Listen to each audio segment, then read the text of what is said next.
Shalom Bapak Ibu dan teman-teman semua, kita dengarkan terlebih dahulu ya videonya.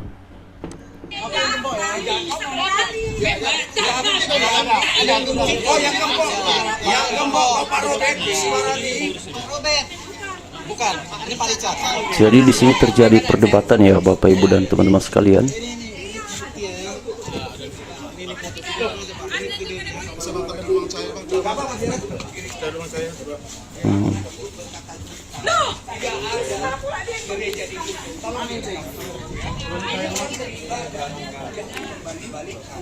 Bukan ini Bu, Ibu beribadah nggak hari Minggu? Ya di sini ada argumentasi ya.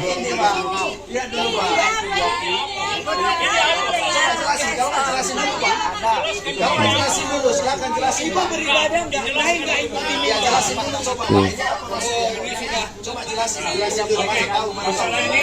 Ini diposting oleh ini Bapak Ibu ya, Wajah Sumut seperti yang ada di sini, dan ini adalah penjelasannya. Kelihatannya ini diposting oleh Wajah Sumut dan di sini ada penjelasannya. Diuraikan bahwa kampus USU memerintahkan untuk menutup serta mengosongkan gedung PO Gereja Oikumene. Persoalan internal gereja sudah berlangsung lama, kini menyeret kampus USU, di mana sekelompok orang yang mengklaim sebagai pengurus Persekutuan Iman Warga Kristen atau PIWK kampus USU sempat menutup dengan seng dan menggembok gereja, disertai sebuah spanduk bertuliskan pengumuman gedung chapel USU dalam masa renovasi. Mohon maaf atas pengosongan dan penghentian seluruh aktivitas pelayanan. Terima kasih. Lalu kemudian dilanjutkan lagi bahwa spanduk itu mengatasnamakan Ketua Yayasan Chapel Oikumene USU, Profesor Dr. Ningrum ya, Natasha Sirait SH ya, MLI, Ketua PIWK Profesor Dr. Robert Sibarani MS, dan diketahui Direktur PIA USU Rapido Gultom STMM. Lebih lanjut lagi juga dikatakan bahwa penutupan sepihak ini memicu reaksi dari jemaat dan warga sekitar yang telah puluhan tahun beribadah di gereja tersebut. Pihak gereja menjelaskan tindakan pembongkaran dilakukan karena jemaat merasa hak mereka beribadah telah dirampas. Diuraikan lagi lebih lanjut bahwa penutupan gereja dilakukan secara tiba-tiba tanpa musyawarah. Para oknum yang diperoleh media ini antara lain ada TB ya, TS, oknum anggota DPRD Sumatera Utara, dan RM menutup akses gereja dengan alasan renovasi atau revitalisasi. Menimpali spanduk provokatif itu, warga sekitar memasang spanduk penolakan yang berbunyi, "Kami warga lingkungan sekitar gereja PO Chapel USU menolak pengosongan gedung gereja dan pastori dengan dalih renovasi atau revitalisasi oleh Rektor USU. Selamatkan PO Chapel USU." Nah Bapak Ibu, teman-teman sekalian, ini banyak banget yang kemudian juga memberikan komentar ya.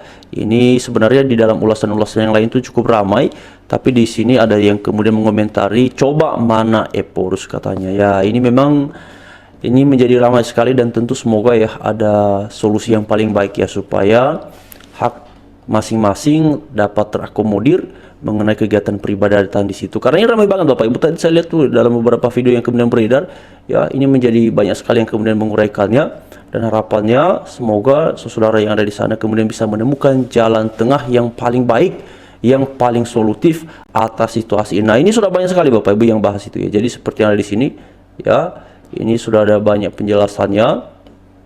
Jadi harapannya semoga kemudian jikalau memungkinkan ada pelaksanaan kegiatan peribadatan di situ ya, semoga saja kemudian bisa terlaksanakan. Tetapi ini memang tentu bisa menimbulkan beragam reaksi ya.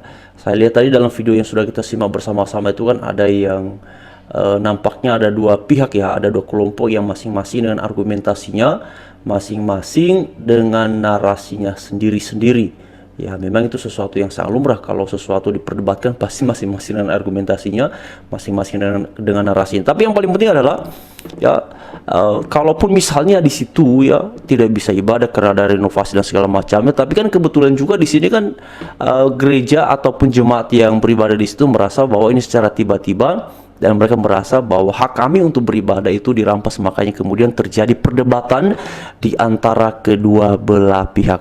Nah, saudara-saudara sekalian, Bapak Ibu semua, memang peristiwa-peristiwa seperti ini bukan peristiwa yang baru ya, kalau kita lihat ya, yang terjadi baik itu secara internal kekristenan maupun ya situasi yang kerap kali terjadi bangsa kita Indonesia. Tetapi dalam situasi yang seperti ini kita mengharapkan ada solusi yang paling baik supaya pada akhirnya ini tidak menjadi berkepanjangan, tidak menjadi luas, supaya kedua belah pihak bisa segera bersama-sama menentukan, bersepakat ya melalui musyawarah supaya ini bisa ada solusi yang paling baik. Solusi yang paling baiknya itu seperti apa sebenarnya ya? Jadi bila ada teman-teman yang mendapatkan informasi lebih lengkap ya dari ulasan yang tadi sudah kita dengarkan bersama-sama itu dalam narasi yang disampaikan oleh Wajah Sumut ya, ini Bapak Ibu ya, yang tadi disampaikan, supaya kemudian kita menjadi mengerti ini awal mulanya seperti apa dan bagaimana. Karena tadi saya lihat ini ramai sekali ya, kok jadi ini ada apa? Ternyata ini mengenai ya saudara yang sedang memperjuangkan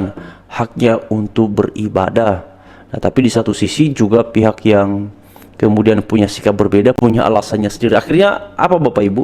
Ini menjadi terbentuk dua kubu ya, dua kelompok. Ada yang mau tutup sementara dengan alasan renovasi ataupun revitalisasi, sedangkan yang pihak lainnya menganggap bahwa ini tidak diterima, dipandang ini merampas hak mereka untuk beribadah. Nah, di sini seperti yang diuraikan tadi oleh sebentar, di sini saya kasih tunjuk dulu Bapak Ibu ya. Jadi itu ramai sekali di sini Bapak Ibu teman-teman sekalian. Coba kita lihat tadi di videonya yang pertama. Oke, ini di sini ya. Oke, jadi seperti yang di layar Bapak Ibu sekalian, teman-teman semuanya. Di sini kelihatannya ya, jadi di dalam ini ada tulisan pengumuman katanya ya, gedung Chapel USU ya direnovasi ya, maaf atas pengosongan ya, jadi tidak bisa melaksanakan seluruh kegiatan pelayanan. Nah, ini dia ya, gedung Chapel USU dalam masa renovasi, mohon maaf atas pengosongan dan penghentian seluruh aktivitas pelayanan, terima kasih.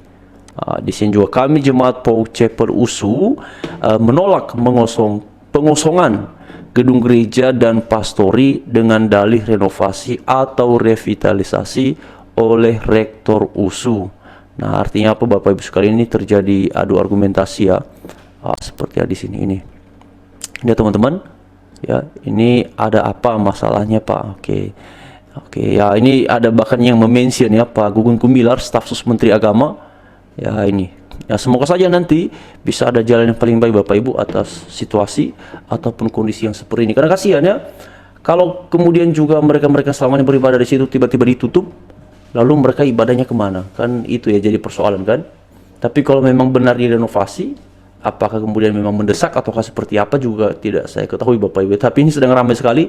Jadi bila teman-teman ada yang dari sana atau bahkan mungkin ya ada mahasiswa ataupun ada jemaat yang bergereja di situ, kira-kira bisa bantu ya kita semua yang menyimak video ini supaya kita bisa mendapatkan informasi yang lebih utuh. Memang tadi juga sudah dijelaskan, tapi kalau kemudian ada penjelasan tambahan ataupun untuk melengkapi, silakan disampaikan pada kolom komentar yang tersedia.